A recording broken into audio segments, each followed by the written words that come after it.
कैसे हो anime lover. स्वागत है आपका मेरे चैनल एनिमे एक्सप्लेन में। दोस्तों, हमारे एक सब्सक्राइबर ने कुछ एनिमे के नाम कमेंट किए थे और इनका नाम है शौर्या। तो शौर्या भाई, आपका बहुत बहुत धन्यवाद कमेंट करने के लिए। और थोड़ा सोचने के बाद मुझे लगा कि मुझे Hunter x Hunter anime explain करना चाहिए। ये एनिमे सीरीज काफ़ी मज़ेदार होने वाली है। तो अगर आप चैनल पर नए हैं तो चैनल को सब्सक्राइब जरूर कर लेना और लाइक और कमेंट करके ज़रूर बताना कि आपको इसका पहला एपिसोड कैसा लगा, क्योंकि अगर इस एनिमे पर अच्छा रिस्पॉन्स आया तभी हम इस एनिमे को आगे कंटिन्यू रखेंगे। तो अगर आप इस एनिमे को पूरा देखना चाहते हो तो इस एपिसोड में अपनी पूरी सपोर्ट दिखाना। अब बहुत ज़्यादा टाइम वेस्ट किए बिना वीडियो स्टार्ट करते हैं। एपिसोड की शुरुआत में हम एक आइलैंड का सीन देखते हैं जिसका नाम होता है वेल आइलैंड। फिर हम देखते हैं कि सारे लोग अपना अपना काम कर रहे हैं, लेकिन हम एक छोटे से लड़के को देखते हैं जो पेड़ पर बैठकर फिशिंग कर रहा होता है और ये लड़का ही हमारा मेन कैरेक्टर है। इसका नाम है गोन। फिर हम देखते हैं कि दो आदमी एक औरत से बोलते हैं कि क्या तुमने गोन को देखा,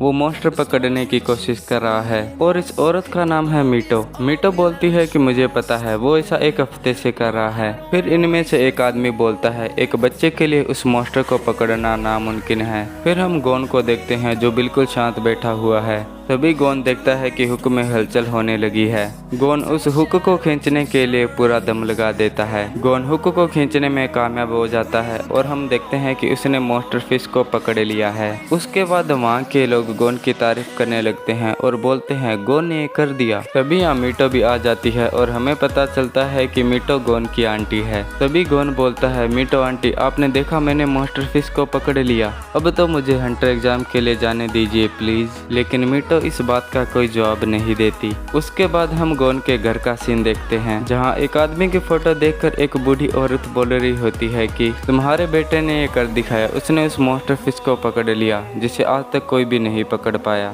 इससे साबित होता है कि गोन में उसके बाप का ही खून है। उसके बाद मीटो गोन के पास जाती है। फिर मीटो गोन को बताती है कि तुम्हारे पिताजी ने छोटी सी उम्र में ही तुम्हें छोड़ दिया, वो भी इसलिए कि वो एक हंटर बनना चाहते थे। इस पर गोन बोलता है हाँ मैं ये जानता हूँ। फिर मीटो बोलती है क्या तुम्हें इस बात से बिल्कुल भी फर्क नहीं पड़ता। फिर गोन बोलता है हंटर बनने में जरूर कोई खास बात होगी, इसीलिए तो उन्होंने मुझे छोड़ दिया। फिर मीटो बोलती है तुम समझते क्यों नहीं, इसमें तुम्हारी जान भी जा सकती है। फिर गोन बोलता है जानता हूँ मैं, लेकिन मैं ये भी जानना चाहता हूँ कि ऐसा क्या है हंटर बनने में जिसके लिए मेरे पापा ने मुझे छोड़ दिया। गोन का ये जुनून देखकर मीटो बोलती है गोन वाकई में तुम जिन के ही बेटे हो। फिर हम अगले दिन का सीन देखते हैं जब गोन हंटर बनने के लिए जा रहा होता है। गोन अपनी आंटी से वादा करता है कि वो एक दिन जरूर हंटर बनेगा। फिर मीटो आंटी बोलती है मुझसे ये वादा करो कि तुम सही सलामत लौट आओगे। फिर गोन अपनी आंटी से पक्के वाला वादा करता है। उसके बाद मीटो गोन को गले लगाकर रोने लगती है। उसके बाद गोन हंटर बनने के सफर के लिए निकल पड़ता है। गाँव के सारे लोग गोन को अलविदा करते हुए बोलते हैं कि हमें विश्वास है कि तुम एक दिन जरूर हंटर बनोगे। उसके बाद गोन की शिप अपने सफर के लिए निकल पड़ती है। फिर हम देखते हैं कि शिप में काफी लोग हैं जो हंटर एग्जाम देने आए हैं। तभी इनमें से एक आदमी गोन से बोलता है हमें ऐसी बातें नहीं करनी चाहिए जिसे हम पूरा ना कर सकें। फिर हम देखते हैं कि दो लोग किसी लड़के को परेशान कर रहे हैं। गोन भी ये सब ऊपर से देख रहा होता है। तभी शिप का कैप्टन यहाँ आ जाता है। इसे देखकर ये दोनों आदमी वहाँ से भाग जाते हैं। फिर गोन ऊपर उड़ रहे पक्षियों को देखकर बोलता है लगता है तूफान आने वाला है। फिर गोन जहाज के ऊपर जाकर कुछ स्मेल करता है। फिर गोन कैप्टन से बोलता है बड़ा ही खतरनाक तूफान आने वाला है, हमें शिप को किसी सेफ जगह ले जाना होगा। फिर कैप्टन गोन की आंखों में देखकर बोलता है इसके बोलने का अंदाज बिल्कुल वैसा ही है, कहीं ये वही तो नहीं। फिर हम देखते हैं कि इस तूफान के कारण पूरी शिप में उथल पुथल मच गई होती है। इस तूफान के कारण शिप के सारे लोग डर रहे होते हैं, लेकिन इस शिप का कैप्टन बोलता है बड़े बड़े समुद्रों में ऐसे छोटे मोटे तूफान आते रहते हैं सेनोरिटा, लगता है ये बुढ़ा अपनी मौत को देखकर सिटिया गया है। फिर ये कैप्टन शिप को बचाने के लिए अपना पूरा दम लगा देता है और वो ऐसा करने में कामयाब भी हो जाता है। तूफान से निकलने के बाद शिप का कैप्टन बाकी के लोगों को देखने के लिए अंदर जाता है। कैप्टन देखता है कि सारे लोगों के हाल बेहाल हो रखे हैं। इन्हें देखकर कैप्टन बोलता है एक छोटे से तूफान का सामना तो कर नहीं पाए और चले हैं हंटर बनने।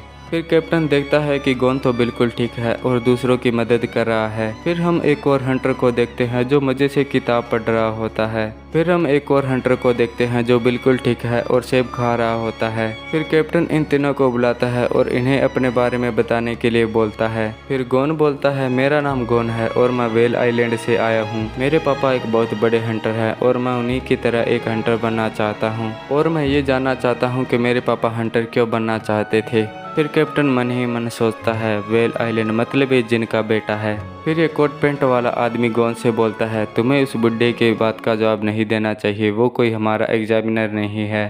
तुम बेवकूफ़ हो बच्चे, मैं तो उसे अपने बारे में कुछ भी नहीं बताऊंगा। फिर ये कोट पैंट वाला आदमी सिर्फ अपना नाम बताता है, लियोरियो। फिर ये पीले बालों वाला लड़का बोलता है, मैं लियोरियो की बात से सहमत हूँ। फिर लियोरियो गुस्सा करते हुए बोलता है, लड़के मैं तुमसे उम्र में बड़ा हूँ, मुझे मिस्टर लियोरियो कहकर बुलाओ। लेकिन ये लड़का लियोरियो की बात पर बिल्कुल भी ध्यान नहीं देता। इस पीले बालों वाले लड़के का नाम है कुरापिका। फिर ये बोलता है, अगर मैंने सच बोला तो मेरा राज खुल जाएगा, इसलिए मैं आपको कुछ भी नहीं बताने वाला। फिर शिप का कैप्टन बोलता है, तो तुम मेरी बातों का जवाब नहीं देने वाले। कात्सो, एग्जामिनेशन बोर्ड को इन्फॉर्म कर दो कि 2 और पार्टिसिपेंट्स हंटर एग्जाम से बाहर हो गए हैं। फिर लियोरियो पूछता है, इससे क्या मतलब है आपका? फिर कैप्टन बताता है कि मेरा मतलब तुम्हारा हंटर एग्जाम अभी से स्टार्ट हो चुका है और जिस तूफान से तुम अभी बचकर आए हो वो एक टेस्ट ही था और जो लोग इस तूफान का सामना नहीं कर पाए वो हंटर एग्जाम से बाहर हो गए हैं। इसलिए जब तक मैं तुम्हें पास नहीं करता तुम हंटर एग्जाम के अगले पड़ाव में नहीं जा सकते। इसलिए तुम्हें मेरे हर एक सवाल का जवाब देना होगा, वरना एक छोटी सी गलती भी तुम्हें हंटर एग्जाम से बाहर कर सकती है। उसके बाद कुरापिका बताना शुरू करता है, मेरा नाम कुरापिका है और मैं कुर्ता कबीले का लास्ट सर्वाइवर हूँ। फैंटम ग्रुप ने हमारे पूरे कबीले को ख़त्म कर दिया और अब मैं उनसे बदला लेने के लिए हंटर बनना चाहता हूँ। फिर ये कैप्टन बताता है कि फैंटम ग्रुप क्लास A का बाउंटी है, तो इसका मतलब तुम बाउंटी हंटर बनना चाहते हो। फैंटम ग्रुप तक पहुंचना बड़ा ही खतरनाक काम है, उसमें तुम्हारी जान भी जा सकती है। फिर कुरापिका बोलता है, मुझे जान जाने का बिल्कुल भी डर नहीं है, मैं तो बस ये चाहता हूँ कि फैंटम ग्रुप के लिए मेरी नफरत और गुस्सा कम ना हो जाए। इतना बोलते ही कुरापिका की आंखें चमकने लगती है। इस पर लियोरियो बोलता है, इसके लिए तुम्हें हंटर बनने की क्या ज़रूरत है? इस पर कुरापिका बोलता है, कितना बेवकूफ़ी वाला सवाल है, ऐसी बहुत सी जगह है जहाँ पर सिर्फ हंटर को जाने की परमिशन है। फिर गोन लियोरियो से पूछता है, मिस्टर लियोरियो आप हंटर क्यों बनना चाहते हैं? फिर लियोरियो बोलता है, हाँ जरूर, मैं तुम्हें आसान से शब्दों में बताता हूँ। मैं हंटर बनना चाहता हूँ क्योंकि मुझे चाहिए बहुत सारा पैसा, क्योंकि हम पैसों से कुछ भी कर सकते हैं। एक शानदार बंगला, एक बड़ी सी गाड़ी और बढ़िया बढ़िया खाना, कुछ भी, सब कुछ ले सकते हैं हम पैसों से। इस पर कुरापिका बोलता है, लेकिन पैसों से आप इज्जत नहीं खरीद सकते।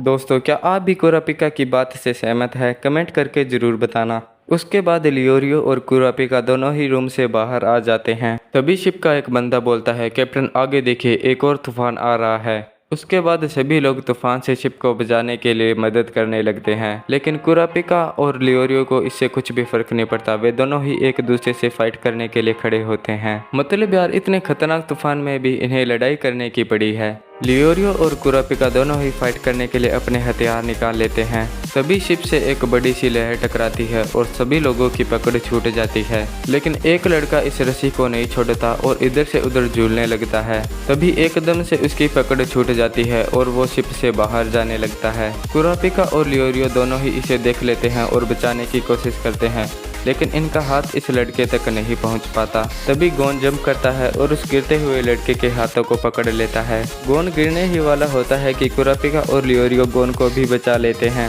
उसके बाद ये सभी बच जाते हैं और मौसम भी साफ होने लगता है। उसके बाद लियोरियो गोन से बोलता है, तुम बेवकूफ़ हो क्या लड़के, अगर हम तुम्हें नहीं बचाते तो तुम मर सकते थे। इस पर गोन बोलता है, लेकिन तुम लोगों ने मुझे बचा लिया, वो भी साथ मिलकर। इस पर लियोरियो बोलता है, हाँ ये तो बात है। उसके बाद कात्सुओ भी वहाँ आ जाता है और इन सभी को जान बचाने के लिए शुक्रिया बोलता है। इस पर लियोरियो बोलता है, नहीं इसकी कोई ज़रूरत नहीं है। फिर हम देखते हैं कि इतना सब कुछ होने के बाद कुरापिका के बिहेवियर में भी चेंज आ जाता है। फिर कुरापिका बोलता है, मुझे मेरे रूड बिहेवियर के लिए माफ़ कर दीजिए, मिस्टर लियोरियो। इस पर लियोरियो बोलता है, अचानक से तुम्हें क्या हो गया? चलो छोड़ो इसे, तुम मुझे लियोरियो कह सकती हो। फिर लियोरियो बोलता है, मैं भी तुमसे माफी चाहता हूँ क्योंकि मैंने भी तुम्हारे साथ गलत किया। मतलब गोन का बिहेवियर देखकर इनका बिहेवियर भी चेंज हो गया है। ये सब बातें शिप का कैप्टन सुन लेता है और हंसने लगता है। फिर कैप्टन बोलता है, तुम तीनों वाकई में बहादुर हो, चलो अब तैयार हो जाओ, हम इससे आगे जाएंगे। फिर गोन कैप्टन से पूछता है, लेकिन हमारे टेस्ट का क्या हुआ? फिर कैप्टन बोलता है, मैंने तुमसे कहा था ना कि तुम फेल हो या पास, इसका फैसला मैं करूंगा। तो सुनो, तुम तीनों ही इस टेस्ट में पास हो चुके हो। कैप्टन से ये बात सुनिए तीनों ही खुशी से झूम उठते हैं। मेरा मतलब सिर्फ अकेला गोन। तो हमारा आज का ये एपिसोड यहीं ख़त्म हो जाता है। वीडियो कैसी लगी कमेंट करके ज़रूर बताना और वीडियो को लाइक करना मत भूलना। और चैनल पर नए हो तो चैनल को सब्सक्राइब करके नोटिफिकेशन बेल ऑन करना मत भूलना, ताकि आपको ऐसी ही मज़ेदार वीडियो टाइम टू टाइम मिलती रहे। तो आज के लिए बस इतना ही, मिलते हैं नेक्स्ट एपिसोड में।